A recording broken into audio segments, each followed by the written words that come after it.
지은아, 내가 없으면 더 행복할 거야. 그냥 날 버려. 준호의 떨리는 목소리가 거실을 울렸다. 지은은 그 말을 듣고 차갑게 웃었다. 버리라고, 준호야. 내가 모든 걸 포기하면서까지 널 지켜왔는데 이제 와서 나한테 떠나라고? 그녀는 눈물을 꾹 참으며 말을 이었다. 좋아. 내가 그렇게 원하면 나 떠날게. 하지만 기억해. 넌 나 없이 절대 행복할 수 없을 거야.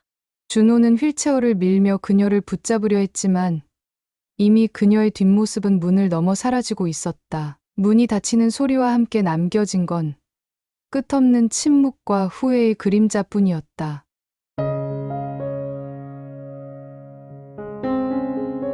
여러분, 한 여자가 있습니다. 그녀는 사랑을 믿었고 가족을 위해 모든 것을 희생했습니다. 하지만 그녀의 남편은 어느 날 이렇게 말했습니다. 지은아, 날 떠나줘. 너는 나 없이 더 행복할 거야. 이 한마디가 그녀의 세상을 산산조각냈습니다. 그녀는 떠났을까요? 아니면 사랑을 지키기 위해 싸웠을까요? 오늘 제가 들려드릴 이야기는 단순한 가족사가 아닙니다. 이 이야기는 사랑, 희생, 그리고 용서에 대한 것입니다. 기적처럼 아름답지만 그 속에는 우리가 상상도 못할 아픔과 갈등이 숨어 있습니다. 이제 그녀의 이야기 속으로 함께 들어가 보시죠.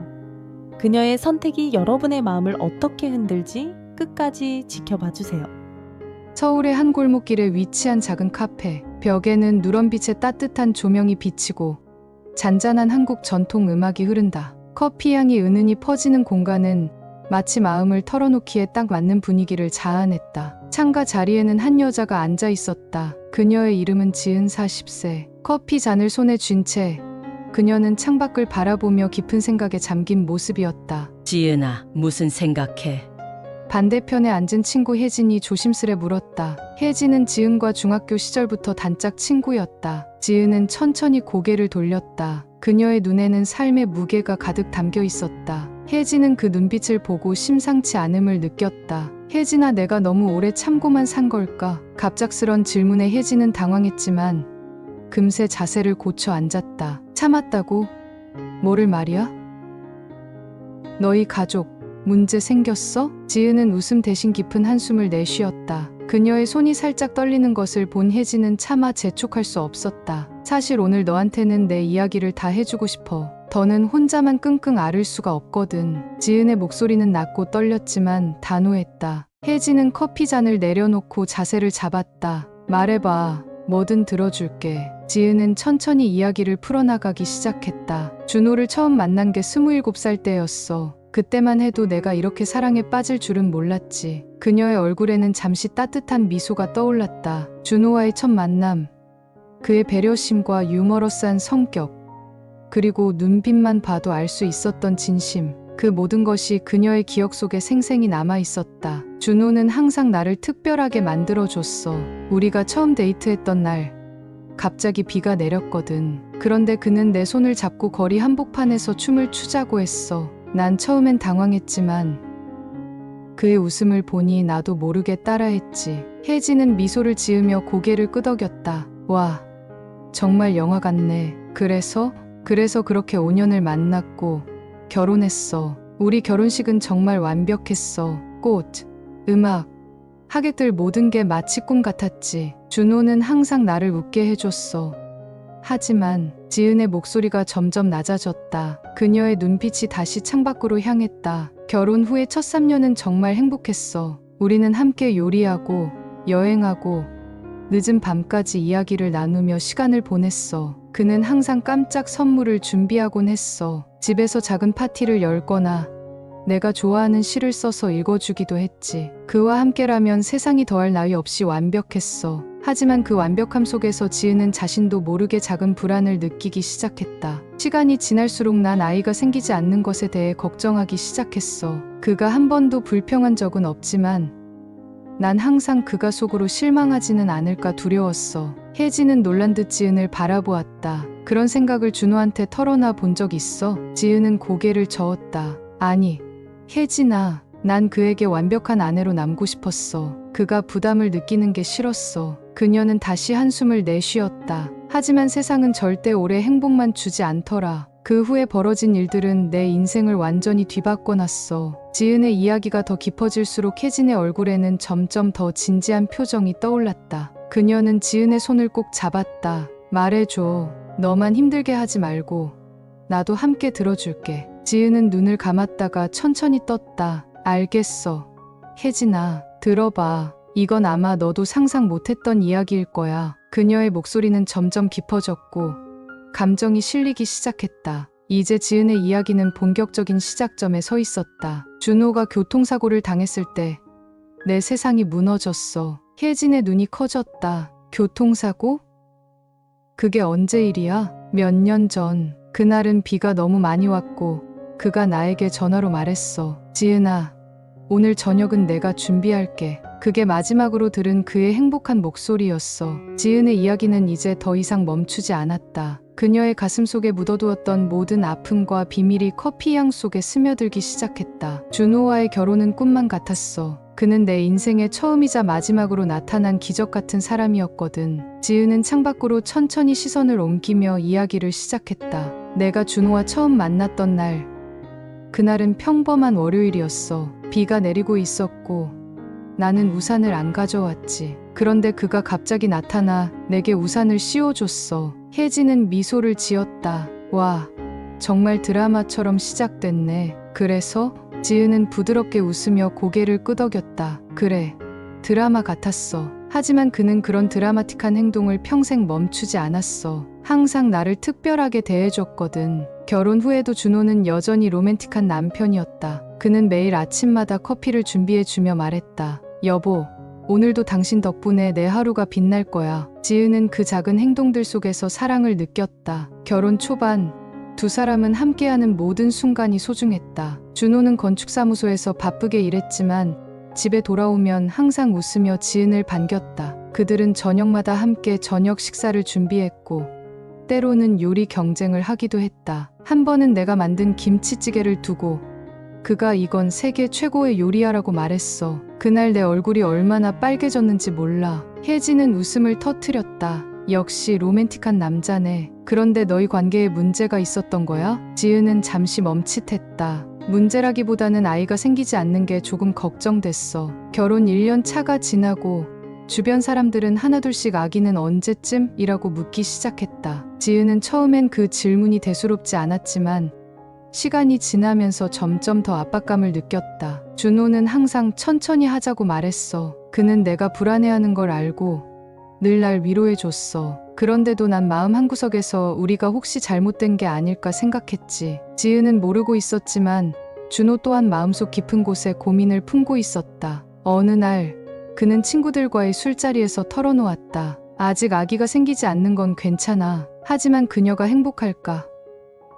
그녀가 아이 없는 삶을 진심으로 받아들일 수 있을까? 친구들은 그를 위로했지만 준호의 얼굴에는 여전히 걱정이 가득했다. 그럼에도 불구하고 두 사람의 관계는 여전히 깊었다. 준호는 바쁜 일상 속에서도 지은을 위해 시간을 냈다. 한 번은 출장 중에도 그녀에게 작은 선물을 보냈다. 그가 출장 중에 나에게 장미꽃 한 다발을 보냈어. 그리고 메모에는 이렇게 적혀 있었지. 매일 당신을 사랑합니다. 지은은 그 작은 행동 하나에 눈물을 흘렸다. 그런 사람과 결혼한 내가 얼마나 행운인지 몰라. 그런데 그때는 몰랐어. 그 행복이 그렇게 오래가지 않을 거라는 걸. 모든 게 너무 완벽하다고 느껴질 때 이상하게도 난 불안감을 느꼈어. 지은은 잊을 수 없는 밤을 떠올렸다. 한 번은 늦은 저녁, 두 사람이 와인을 마시며 미래에 대해 이야기하던 때였다. 여보, 만약 우리가 평생 아이가 없더라도 괜찮아. 내가 당신만 있으면 돼. 준호의 말에 지은은 웃으며 고개를 끄덕였지만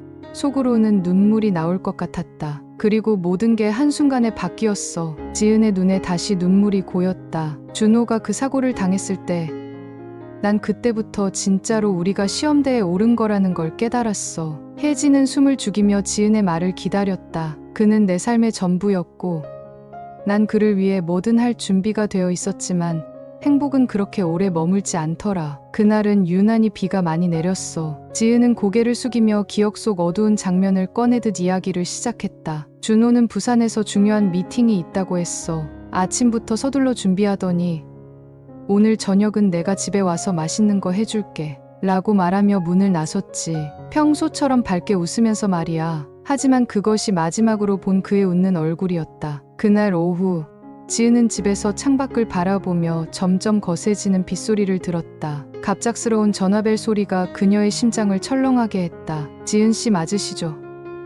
부산병원 응급실인데요. 남편분이 교통사고를 당하셨습니다. 그 순간 모든 것이 멈춘 듯 했다. 손에 들고 있던 커피 잔이 떨어져 산산조각 났지만 그녀는 그것조차 신경 쓰지 못했다. 병원에 도착했을 때 응급실은 혼돈 그 자체였다. 환자들의 신음소리와 의사들의 다급한 목소리가 섞여 있었다. 남편분은 응급수술 중입니다. 부상이 심각해서 하반신 마비 가능성이 있습니다. 의사의 냉정한 말에 지은은 어딘가에서 힘이 풀린 듯 주저앉았다. 마비라니요? 제발 살려만 주세요. 제가 다 할게요. 그냥 살아만 있어 주세요. 그녀는 떨리는 목소리로 애원했다. 몇 시간이 지나고 준호는 수술을 마쳤지만 의식이 돌아오지 않았다. 지은은 그의 손을 꼭 잡고 속삭였다. 여보, 내가 여기 있어. 그러니까 절대 날 떠나지 마. 이틀 뒤 준호가 눈을 떴다. 하지만 그의 표정은 아무 감정도 느껴지지 않았다. 지은아, 그는 처음 말을 꺼냈지만 목소리에는 깊은 절망감이 담겨 있었다. 미안해, 내가 이런 모습으로 살아남아야 했을까. 그녀는 그의 말을 끊고 단호히 말했다. 여보, 그런 소리 하지 마. 당신이 살아있는 것만으로 난 충분해. 우리는 함께 이겨낼 수 있어. 하지만 준호는 그녀의 손을 뿌리치며 고개를 돌렸다. 지은아, 너까지 이렇게 고생하게 하고 싶지 않아. 우리 이혼하자. 그 말은 칼로 가슴을 찌르는 듯 아팠다. 뭐라고? 당신이 무슨 말을 하는지 알아? 내가 당신 없이 살 수 있을 거라고 생각해? 준호는 눈을 감으며 떨리는 목소리로 말했다. 난 이제 더 이상 남편으로서, 남자로서 아무것도 할 수 없어. 너는 새로운 삶을 살아야 해. 내가 없는 삶을. 지은은 절대 그의 제안을 받아들일 수 없었다. 여보, 내가 분명히 말할게. 당신이 휠체어를 타든 병상에 눕든 난 끝까지 당신 곁에 있을 거야. 그러니 이런 말 다시 하지 마. 그녀는 집으로 돌아온 뒤에도 그날 밤 한숨도 잠들지 못했다. 준호를 위해 할 수 있는 모든 것을 하겠다고 다짐했지만 마음속 깊은 곳에는 두려움과 불안이 가득했다. 준호가 퇴원한 후 두 사람의 일상은 완전히 달라졌다. 처음에는 정말 힘들었어. 매일 그의 기저귀를 갈아주고 휠체어를 밀어주고 아이들 셋을 돌보면서 가끔은 숨조차 쉴 수 없을 만큼 벅찼어. 하지만 그녀는 준호 앞에서 한 번도 약한 모습을 보이지 않았다. 항상 웃으며 말했다. 여보, 오늘 하루도 수고했어. 우리 같이 힘내자. 준호는 그런 그녀를 볼 때마다 마음이 무너졌다. 지은아, 미안해. 내가 널 이렇게 힘들게 만들고 있어. 하지만 그녀는 웃으며 답했다. 당신이 내 곁에 있어줘서 고마워. 그게 나한텐 전부야. 그러나 모든 것을 감당하기에는 그녀의 마음도 점점 지쳐갔다. 한밤중 그녀는 화장실에 들어가 문을 잠그고 몰래 눈물을 흘리곤 했다. 내가 이겨낼 수 있을까? 내 사랑만으로 충분할까? 그러던 어느 날 그녀는 거실에서 준호가 몰래 울고 있는 모습을 발견했다. 여보, 왜 울어? 그는 고개를 숙이며 말했다. 내가 너무 무기력해서 날 용서해줘. 그날 밤 두 사람은 서로의 손을 잡고 끝없이 울었다. 지은은 속으로 다짐했다. 이 사람을 절대 혼자 두지 않을 거야. 내가 이겨낼 수 있어. 준호가 휠체어에 의지한 지 6개월째 되던 어느 날이었다. 지은은 그날도 아침부터 아이 셋을 돌보고 준호를 케어하며 하루를 시작했다. 고된 일상이 익숙해져 가던 찰나 뜻밖의 전화가 걸려왔다. 형님, 저 유미예요. 익숙한 목소리였다. 준호의 여동생 유미. 시골에서만 살던 그녀가 갑자기 서울에 올라오겠다는 것이었다. 제가 며칠 동안 형님을 도와드리고 싶어서요. 아이들도 봐드리고 형님 좀 쉬게 해드리려고요. 유미의 제안은 뜻밖이었지만 지은은 솔직히 조금이나마 기대를 품었다. 누군가 나를 도와준다면 정말 숨 돌릴 여유가 생기겠지. 첫 만남, 환영과 불편함의 시작. 유미는 서울에 도착하자마자 활기찬 모습으로 집에 들어섰다. 형님, 저 왔어요. 여기가 형님네 집이구나. 깔끔하고 멋지네요. 지은은 환하게 웃으며 유미를 맞았다. 유미야, 먼 길 오느라 힘들었지. 여기서 편히 지내. 첫인상은 좋았다. 유미는 애교가 많고 밝은 성격이었다. 지은의 아이들과도 금방 친해져 함께 놀아주고 집안일도 척척 도왔다. 하지만 시간이 지나면서 유미의 지나치게 솔직한 성격이 조금씩 문제를 일으키기 시작했다. 하루는 저녁 식사 중 유미가 무심코 이런 말을 꺼냈다. 형님, 형부 이제 휠체어에 완전 익숙해지셨나 봐요. 처음엔 불편했겠지만 이제는 잘 다니시네요. 지은은 말없이 웃었지만 준호의 표정이 미묘하게 굳어졌다. 다음 날 아침 유미는 또 이렇게 말했다. 형님, 형부한테 약간 더 단단한 음식도 줘보세요. 형부 요즘 힘이 좀 없는 것 같아서요. 지은은 속으로 생각했다. 유미는 좋은 뜻에서 하는 말이겠지만 이런 얘기들이 준호한테는 상처가 될 수도 있어. 하루는 지은이 방 청소를 하는 동안 유미와 준호가 거실에서 대화를 나누고 있었다. 오빠, 너무 걱정하지 마세요. 형님이 이렇게 잘 챙겨주고 계시잖아요. 오빠도 재활 열심히 하시면 금방 좋아질 거예요. 준호는 씁쓸하게 웃으며 말했다. 유미야, 넌 몰라. 난 이미 끝났어. 지은이한테 나는 이제 짐일 뿐이야. 그 순간 문 밖에서 그 말을 우연히 듣고 있던 지은의 손이 떨리기 시작했다. 짐이라고? 내가 당신을 위해 이 모든 걸 하는데 그걸 짐이라고 생각하다니. 유미는 형부를 위로하려는 마음에서 한 말이었지만 지은의 마음은 점점 복잡해졌다. 그녀는 속으로 유미의 존재가 준호와 자신의 관계에 미묘한 균열을 만들고 있다고 느끼기 시작했다. 저녁 식사 자리에서 유미는 또 한 번 선을 넘었다. 형님, 형부가 하루 종일 집에만 계시니까 가끔은 기분 전환도 해드리는 게 어때요? 밖에 나가면 조금 더 나아지실지도 모르잖아요. 지은은 그 말을 들으며 더는 참을 수 없었다. 유미야, 내가 몰라서 그렇지. 내가 얼마나 노력하고 있는지 생각해 본 적 있어. 매일 준호를 돌보고 아이 셋을 키우면서 내가 한 번이라도 쉬어본 적 있니? 유미는 당황하며 대답했다. 형님, 전 그런 뜻이 아니었어요. 그냥 도와드리려고 한 말인데. 식탁 분위기는 얼어붙었다. 준호는 말없이 밥만 먹었다. 그날 밤 준호는 조용히 말했다. 지은아, 유미는 우리를 돕고 싶어서 온 거야. 조금만 이해해 줄 수 없겠어? 지은은 그 말을 듣고 폭발했다. 당신은 모르잖아. 당신한테는 아무 말 안 하고 나한테만 계속 충고하잖아. 내가 그 모든 말을 다 참아야 해? 준호는 한숨을 내쉬며 고개를 돌렸다. 넌 요즘 왜 이렇게 예민해졌어? 유미는 우리 가족이야. 좀 받아들여줘. 지은은 침대에 누워서도 쉽게 잠들 수 없었다. 내가 잘못했나? 아니야. 그들이 나를 이해하지 못하는 거야. 그날은 평소와 다를 바 없는 평범한 아침이었다. 지은은 아이들 아침을 챙기고 준호를 휠체어로 거실로 데려다 놓은 뒤 집안일에 몰두하고 있었다. 갑자기 부엌 쪽에서 들려오는 유미의 목소리가 그녀를 멈칫하게 했다. 오빠, 너무 자책하지 마세요. 형님이 많이 힘들어 보이시긴 하지만 결국엔 괜찮아질 거예요. 아니야, 유미야. 준호의 목소리는 낮고 무겁게 가라앉아 있었다. 지은이는 나 때문에 불행해졌어. 솔직히 내가 없었더라면 더 행복했을 거야. 지은은 가슴이 철렁 내려앉았다. 도대체 왜 준호가 그런 말을 하는지 이해할 수 없었다. 그리고 이어지는 유미의 대답이 그녀를 더욱 흔들어 놓았다. 오빠, 저도 그런 생각 가끔 해요. 형님이 너무 지쳐 보여서 안쓰럽기도 하고요. 하지만 형님은 오빠를 정말 사랑하잖아요. 그녀는 숨을 죽이며 더는 들을 수 없었다. 눈물이 고인 채 거실을 지나쳐 방으로 들어갔다. 내가 행복하지 않다고? 내가 힘들어 보인다고? 왜 아무도 나에게 직접 묻지 않아? 내 사랑은 이렇게 가볍게 판단할 수 있는 걸까? 그날 저녁 식사 자리, 분위기는 묘하게 얼어 있었다. 지은은 묵묵히 밥만 먹으며 말이 없었고 준호 역시 눈치를 보며 유미와 간단히 몇 마디만 주고받았다. 결국 유미가 조심스럽게 물었다. 형님, 무슨 일 있으세요? 오늘따라 기운이 없으신데.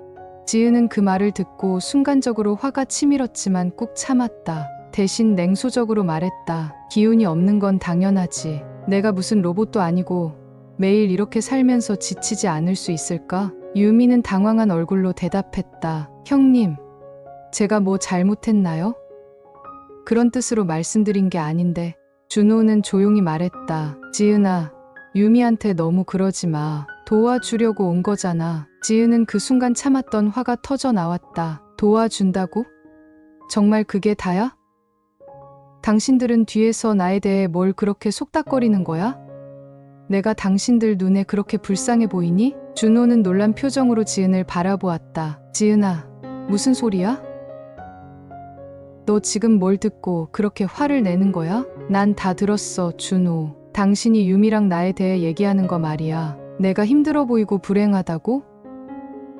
그리고 유미, 너도 그런 생각을 한다며? 도대체 내 진심이 그렇게 안 보이니? 유미는 눈이 휘둥그레져 말했다. 형님, 그건 형님을 걱정해서 한 말이에요. 절대 형님을 깎아내리거나 그런 게 아니었어요. 걱정? 정말 그게 전부일까?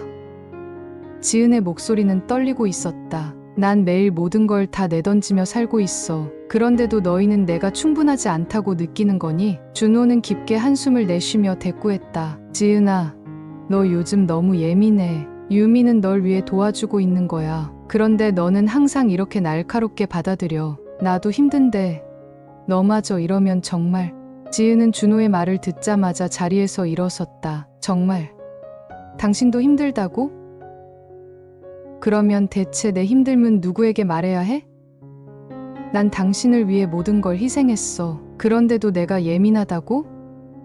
이제는 나도 지쳤어. 준호. 그녀는 방으로 들어가 문을 닫아버렸다. 문 너머에서 들려오는 아이들의 울음소리가 그녀를 더 아프게 했다. 그날 밤, 지은은 밤새 한숨도 못 잤다. 그녀의 마음은 갈기갈기 찢어진 듯했다. 이대로는 안 돼. 난 더는 견딜 수 없어. 다음 날 아침, 그녀는 아이들의 옷과 몇 가지 짐을 챙기기 시작했다. 준호는 그녀의 행동을 보고 충격에 빠졌다. 지은아, 무슨 짓이야?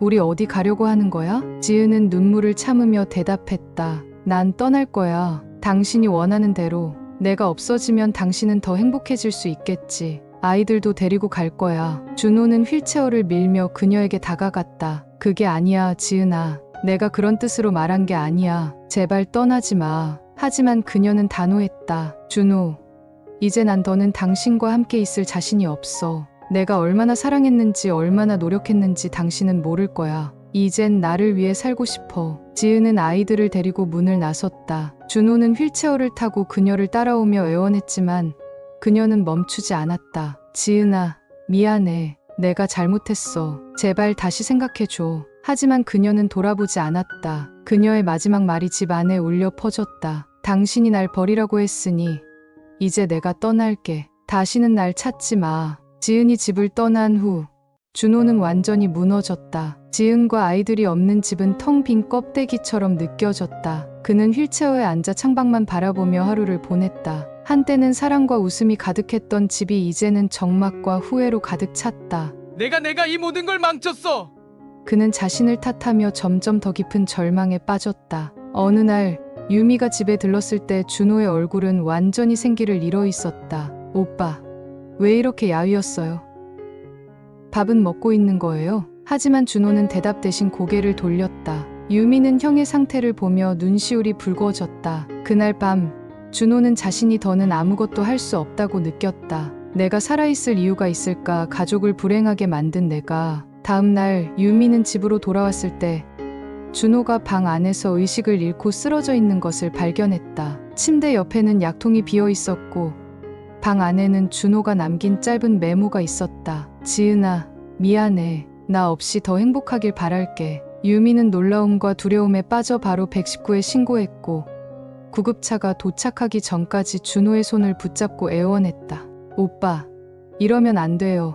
제발 눈을 떠요. 병원에 도착한 준호는 위세척을 받고 가까스로 목숨을 건졌다. 의사는 고개를 저으며 말했다. 조금만 늦었더라면 더 이상 기회가 없었을 겁니다. 유미는 곧바로 지은에게 연락을 했다. 형님, 오빠가 큰일 날 뻔했어요. 병원에 있어요. 제발 한 번만 와주세요. 전화를 받은 지은은 몸이 굳었다. 준호가 그런 일을? 그녀는 손에 쥔 전화기를 놓치고 주저앉았다. 그동안 쌓였던 모든 분노와 상처가 눈물로 쏟아져 나왔다. 그녀는 망설임 없이 병원으로 달려갔다. 병실 문을 열었을 때 준호는 산소호흡기를 끼고 힘겹게 누워 있었다. 그의 얼굴은 창백했고 그녀를 보자마자 눈물이 흘러내렸다. 지은아, 미안해. 정말 미안해. 지은은 그의 손을 붙잡으며 떨리는 목소리로 말했다. 왜 그렇게 극단적인 선택을 했어? 내가 없으면 안 된다는 걸 말 한마디로 해결했어야지. 이런 식으로 날 상처 줄 필요는 없잖아. 며칠 뒤 준호가 조금 회복되었을 때 유미는 그동안 숨겨왔던 비밀을 털어놓았다. 형님, 사실 저 7년 동안 오빠를 위해 뭔가를 하고 있었어요. 지은은 놀란 눈으로 유미를 바라봤다. 무슨 뜻이야? 유미는 조심스럽게 설명하기 시작했다. 우리 할머니가 남긴 민간요법이 있는데 제가 그걸 가지고 오빠를 몰래 치료해왔어요. 약초로 만든 약을 주고 뜸을 뜨면서 오빠가 조금이라도 나아지길 바랐어요. 준호는 놀란 표정으로 말했다. 그래서 내가 가끔 감각을 느끼기 시작했던 거야? 내가 그런 노력을 했던 거구나. 유미는 눈물을 흘리며 말했다. 오빠가 포기하지 않았으면 해서요. 그리고 형님에게도 말 못한 게 죄송해요. 하지만 이제 오빠 몸에 변화가 생기고 있어요. 시간이 더 지나면 기적 같은 일이 생길지도 몰라요. 준호의 각성, 지은의 용서. 준호는 유미의 말을 듣고 깊은 후회와 각성을 느꼈다. 내가 너무 빨리 포기했어. 나를 위해 이렇게 노력한 사람들이 있었는데. 지은은 준호를 바라보며 말했다. 준호야, 난 내가 다시 일어서지 못해도 상관없어. 난 너를 사랑하니까. 하지만 이제 내가 나를 믿어주길 바라. 우리 함께 살아가자. 포기하지 말고. 시간이 지나며 준호는 점차 몸의 감각을 되찾기 시작했다. 어느 날 그는 손으로 지은의 손을 잡으며 말했다. 지은아, 감각이 돌아왔어. 정말이야. 난 다시 살아날 수 있을 것 같아. 그 말을 듣는 순간 지은은 눈물을 흘리며 웃었다. 준호야, 이제 우리 다시 시작하자. 어떤 어려움도 이겨낼 수 있을 거야. 지은과 준호의 삶은 병원에서의 작은 기적으로 새로운 전환점을 맞았다. 준호는 조금씩 하반신의 감각을 되찾았고 재활치료를 통해 스스로 휠체어를 밀고 다닐 수 있게 되었다. 여보, 나 오늘 스스로 일어섰어. 지은은 깜짝 놀라며 눈물을 흘렸다. 정말이야? 준호야, 정말로 가능성이 있는 거야? 그녀는 그의 곁으로 달려가 손을 꼭 잡았다. 우리 조금씩 나아질 수 있을 거야. 넌 나를 믿고 나는 널 믿어. 유미도 이 기적의 과정을 함께 지켜보았다. 그녀는 매주 약초를 준비해 가져오며 계속해서 준호의 회복을 돕고 있었다. 형님, 아주버님이 정말 열심히 하고 계시네요. 이제 곧 걸을 수도 있겠어요. 지은은 웃으며 대답했다. 유미야, 내가 아니었으면 이런 날은 없었을 거야. 정말 고마워. 하지만 유미는 겸손하게 손사래를 쳤다. 아니에요, 형님. 두 분이 서로를 믿고 여기까지 오신 거죠. 저는 그냥 옆에서 조금 도왔을 뿐이에요. 준호가 조금씩 나아지면서 지은과 준호는 다시 과거의 따뜻했던 부부의 모습을 되찾기 시작했다. 한밤중 둘은 침대에 나란히 누워 서로의 손을 잡고 조용히 이야기를 나눴다.